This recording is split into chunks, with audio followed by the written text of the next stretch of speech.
नमस्कार गुरुजन एवं मेरे नवीन शिक्षक बनने वाले साथियों को मेरा नमस्कार। मैं फ्यूचर ऑफ टीचर से आपके सामने आज आ गया हूं एक गंभीर विषय को लेकर के। गुरुजन, आज टेंस जो हमें व्याकरण में पढ़ाया जाता है उसे देखकर एक बात याद आ गई। इस पे एक विषय तैयार हो गया। पास्ट से सीखकर प्रेजेंट और फ्यूचर को सुधारना है। क्या पास्ट से सीखना है और क्या सुधारना है, आइए हम देखते हैं। मेरे बड़े दादाजी जो कि शिक्षक थे, उन्हें 9300 का वेतनमान मिलता था, जिसमें 9300 नाम लेते ही एक प्रतिष्ठा जागृत होती थी। और मेरे दादाजी का प्रतिष्ठा आज भी बना हुआ है जैसे पहले बना हुआ था। एक कप चाय भी उन्होंने बेईमानी का नहीं पिया और छात्रों को पढ़ाने के नाम से ही उन्हें जाना जाता है। उनके पढ़ाए हुए छात्र आज भी बहुत बड़े बड़े पदों पर गए और आज भी हैं। मेरे पिताजी नियोजित शिक्षक 5200 के वेतनमान पे, जिनके अंदर बच्चों को पढ़ाने का एक अलग ही जोश, साथ में ईमानदारी तो अपने उफान पे ही है। अब बात करते हैं पिताजी के मित्र जो कि पिताजी के साथ थे और वो विशिष्ट शिक्षक बन चुके हैं। वो भी पढ़ाने का प्रयास तो कर ही रहे हैं, लेकिन कई चालों के कारण उनके दिमाग में कई सारे टेंशन आ चुके हैं, जिसके कारण उनके अंदर भी कई खलबली के कारण टेंशन मच गया है। अब हम बात करते हैं मेरे पिताजी के आने वाले छात्र जो कि विद्यालय अध्यापक बनेंगे और 25,000 का वेतनमान उन्हें मिलेगा, जो कि एक फिक्स वेतनमान है। बीपीएससी जैसी कठिन परीक्षा को दे करके 25,000 का फिक्स वेतनमान उन्हें मिलेगा।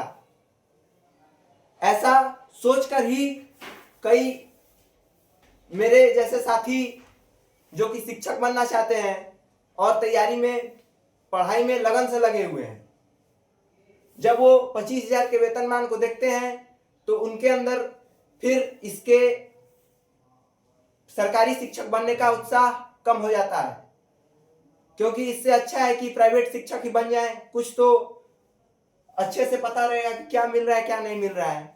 ये कोई स्केल ही नहीं है। वैसे ही गरीबों को बच्चे को पढ़ाने का मौका कम ही मिलता है, उसमें भी सरकार ने ऐसे पैतरे आजमा दिए जिसको देख करके पहले ही लोग दूर होना शुरू कर देंगे। इस स्थिति में अगर बीपीएससी जैसी परीक्षा देकर मेरे पिताजी भी आए हों या विशिष्ट शिक्षक भी आए हों और इतनी कठिन परीक्षा और आगे हम भी वही दें और अपने गुरुजन जो विशिष्ट बन चुके हैं उन्हें देख रहे हैं कि उनकी क्या स्थिति है। ऐसा तो नहीं है कि हम लोग पढ़ रहे हैं तो पता नहीं चलेगा और छात्र को पता नहीं चलेगा क्या हो रहा है क्या नहीं हो रहा है। और ऐसा जब आने वाले विद्यालय अध्यापक जो आगे बनेंगे उनके साथ भी होगा तो ये बात कहीं से ठीक नहीं समझ में आती है। ये हमारे साथ ही क्यों हो रहा है? और किसी राज्य में ऐसा बात नहीं है। 9300 का वेतनमान दिया जा रहा है और हमें इसके लिए गायब कर दिया गया। बिना पेनी का बर्तन देने का प्रयास किया जा रहा है। अगर बात करें कि विधायक लोगों की इस स्थिति में, तो ना उन्हें किसी प्रकार का घाटा हो रहा है और सुविधाओं पे सुविधाएं ही मिलते चली जा रही हैं।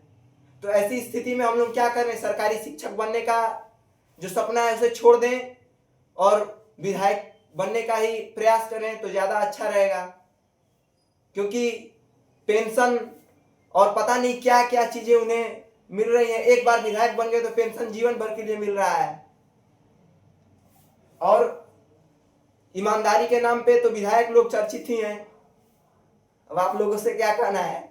आप लोग शिक्षकगण हैं, जानते ही होंगे ईमानदारी के नाम पे विधायक लोग बहुत चर्चित हैं। और अब हम लोग भी इसी लाइन पे अगर उतर आएंगे तो आगे देश का भविष्य कहाँ जाएगा। अब समझने की बात यह है कि अब हम लोग भी, क्योंकि साफ साफ दिखाई दे रहा है कि हम लोग भी पढ़ रहे हैं मेहनत करके और मिलेगा हाथ में कुछ नहीं, तो अच्छा है इससे कि थोड़ा मेहनत इधर लगा देंगे। मित्र हैं ही हमारे, थोड़ा प्रयास करके विधायक में एक ही बार तो जाना है, उसके बाद तो पेंशन है ही जीवन भर का। शिक्षक जन, आप इस पे मंथन करें कि क्या मेरी बातें सही है या नहीं, और आप लोग प्रयास करें कि हमें ऐसी परिस्थितियों से न जूझना पड़े कि एक फिक्स वेतन लेने के लिए हम लोग इतना बीपीएससी नामक परीक्षा दें और एक फिक्स वेतन को पाएं बिना किसी स्केल के। तो शिक्षक जन, गुरुजन, आज के लिए इतना ही।